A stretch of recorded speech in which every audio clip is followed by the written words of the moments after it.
মেস্তা একটা চর্মের রোগ। চিকিৎসা বিজ্ঞানের ভাষায় এটাকে আমরা মেলা বা মেলাজমা বলে থাকি। এটা পুরুষদের তুলনায় নারীদের একটু এই মেলাজমা বা মেলা বা মেস্তা এটা বেশি হয়ে থাকে। কোথায় হয় সাধারণত?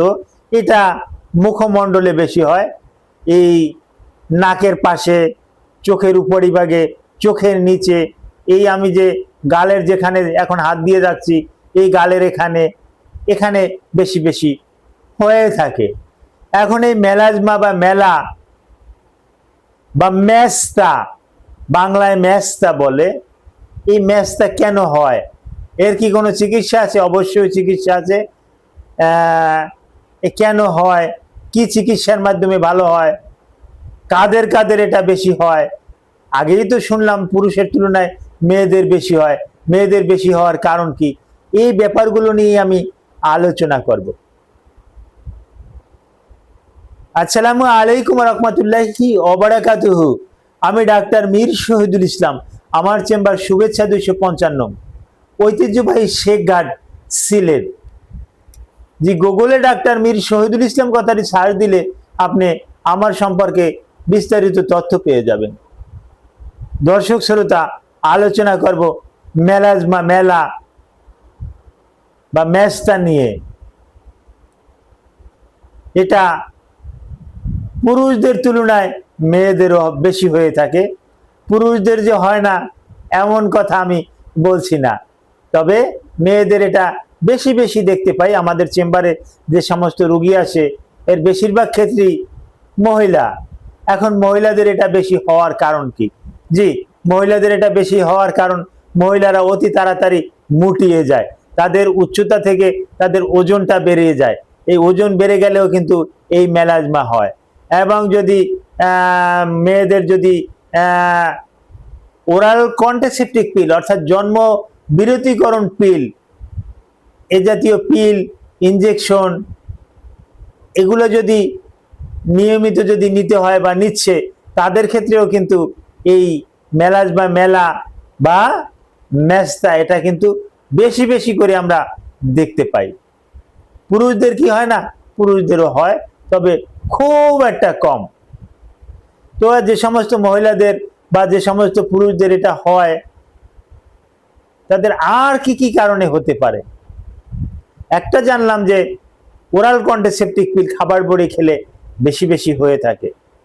আর একটা কারণ বংশগত কারণ, জেনেটিক্যালি প্রবলেম। পিতামাতার থাকলে, খালা, ফুপু, নানি এদের যদি থাকে, তাহলে জন্মসূত্রে, ওয়ারিশ সূত্রে আপনি এই মেলাজমা, মেস্তা আপনি পেয়ে গেলেন। আর আপনি যদি কিছু জটিল রোগে ভোগেন, বিশেষ করে তারপর আসে হাইপোথাইরয়েডিজম, হাইপার থাইরয়েডিজম, থাইরয়েডের সমস্যা আছে, এই রকমের রোগে যদি আপনি ভোগেন, তাহলেও এই মেস্তা, মেলাজমা এগুলো আপনার হতে পারে। এক্ষেত্রে আপনার করণীয় কি? আপনাকে এন্ডোক্রাইনোলজিস্ট বিভাগের একজন ডাক্তার দেখাতে হবে। উনি আপনার TSH, থাইরয়েড স্টিমুলেটিং হরমোন, এটা পরীক্ষা করবে। পরীক্ষা করিয়ে দেখবে যে কতটা তারতম্য ঘটলো। এটার উপর ভিত্তি করে আপনাকে বিভিন্ন রকমের মেডিসিন উনি সাজেস্ট করবেন। এই মেডিসিনগুলো যদি আপনি খান, আপনি এই থাইরয়েড থেকেও আপনি পরিত্রাণ পাবেন। এবং আপনাকে যদি কিছু ঔষধ দিয়ে দেয়, সাধারণত আমরা দিয়ে থাকি কোজিক অ্যাসিড, টার্টারিক অ্যাসিড, তারপর আসে স্যালিসাইলিক অ্যাসিড। তবে এগুলো পার্শ্ব প্রতিক্রিয়াও আছে। সাধারণত কোজিক অ্যাসিড নামে একটা অ্যাসিড আছে, যেটার তেমন একটা পার্শ্ব প্রতিক্রিয়া নাই। এই মেস্তার জন্য ভালো একটা রেসপন্সও পাওয়া যায়। তবে এই কোজিক অ্যাসিডটা আমাদের দেশে মার্কেটে এখন পর্যন্ত ভালো কোনো কোম্পানি করছে না।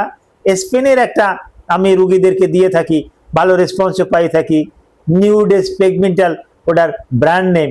এটা যদি নিয়মিত যদি 2বার যদি ব্যবহার করতে পারে, এই মেলাজমা, মেলা বা মেস্তা এটা কিন্তু পুরোপুরি ভালো হয়। কিন্তু এর আগে অবশ্যই এই থাইরয়েড স্টিমুলেটিং হরমোন এটা কতটুকু আছে এটা বেশি আছে, কত বেশি আছে, এই থাইরয়েডের ওষুধ কিন্তু তাকে চালিয়ে যেতেই হবে, এটা বন্ধ করতে হবে না। আর থাইরয়েডের ওষুধ হ্যাঁ কেউ কেউ খায় ভরা পেটে দেয়, এটা সম্পূর্ণরূপে নিষিদ্ধ। এটা অবশ্যই বিফোর মিল খাবার কমপক্ষে আধা ঘন্টা আগে এই ওষুধগুলো খেতে হবে।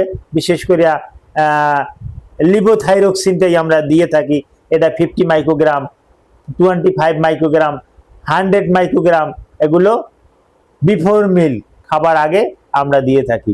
তো এই ব্যাপারে আপনারা আরো কোনো জানতে ইচ্ছে করলে ভিডিওর কমেন্ট বক্সে কমেন্ট করুন, আমি জানিয়ে দেব।